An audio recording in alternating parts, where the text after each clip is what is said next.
শেখ হাসিনা পালিয়েছে, শেখ হাসিনার দোসররা কিন্তু এখনো পালায় নাই। দেশি বিদেশি ষড়যন্ত্রের মধ্য দিয়ে আমরা যারা রাজপথে সামনের কাতারে যুদ্ধ করেছিলাম গণতন্ত্রের জন্য, আমরা যারা 24শে আন্দোলনে রাজপথে সামনের কাতারে ছিলাম, আজ আমাদেরকে মার খেতে হচ্ছে। এটা অত্যন্ত দুঃখের কথা ছিল না। আজকে আমাদের রাজপথে আসার কথা ছিল না।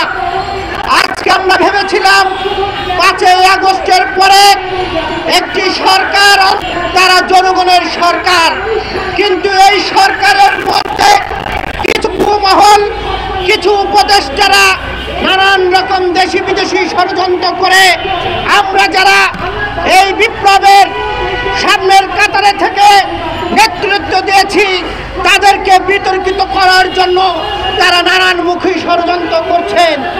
এই ষড়যন্ত্র করে তারা ক্ষান্ত হচ্ছে না। তারা এই ষড়যন্ত্রের মধ্য দিয়ে জাতীয় নির্বাচনকে কাল ক্ষেপণ করার চেষ্টা করছেন। এটা অত্যন্ত দুঃখের বিষয়। গত 17 বছরে বাংলাদেশের মানুষ ভোট দিতে পারেনি। একটি ভোটের অধিকারের জন্য রাজপথে জীবন দিয়েছে, রক্ত দিয়েছে। অনেক পরিবার হাহাকার করছে।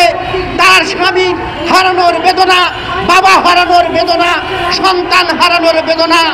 এই বেদনা ছিল একটি ভোটের আকুতির জন্য। আমরা যখন দেখেছিলাম আমরা 5ই আগস্টের পরে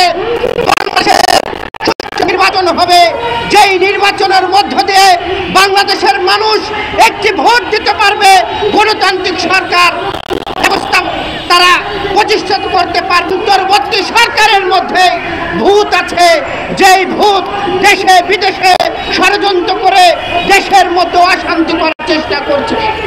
ভিপি নূরকে যে আঘাত করা হয়েছে, খন্দকার লুৎফর সাহেবকে যে আঘাত করা হয়েছে, এই আঘাত অন্তর্বর্তী সরকার দায় এড়াতে পারে না।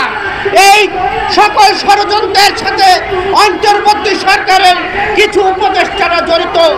আমরা দেখতে পেলাম এত বড় একটি ঘটনা হলো, আজ পর্যন্ত বিগত কয়েকদিন হয়ে গেল কোনো আসামিকে গ্রেপ্তার করা হয়নি।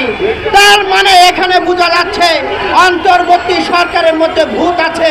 তা না হলে কেন তারা বিচারের আওতায় আনতে পারলো না এই আসামিদেরকে? আমরা বলতে চাই 24 ঘন্টার মধ্যে যদি এই সকল অপরাধীদেরকে বিচারের কাঠগড়ায় দাঁড় না করা হয়, তাহলে 24-এ যেমন এই গণভবনে বাংলাদেশের মানুষ যেভাবে গণভবনের ইট খুলে নিয়ে গিয়েছিল, তেমনি এই অন্তর্বর্তী সরকারের প্রধান উপদেষ্টা যমুনার ইটও বাংলাদেশের মানুষ খুলে নেবে। কারণ গত 17 বছরে আমরা রাজপথে জীবন দিয়েছি, রক্ত দিয়েছি একটি ভোটের অধিকারের জন্য। এই জাতীয় নির্বাচন দিয়ে যারা ষড়যন্ত্র করার চেষ্টা করবে তাদের ঘরের ইট বাংলাদেশের জনগণ রাখবে।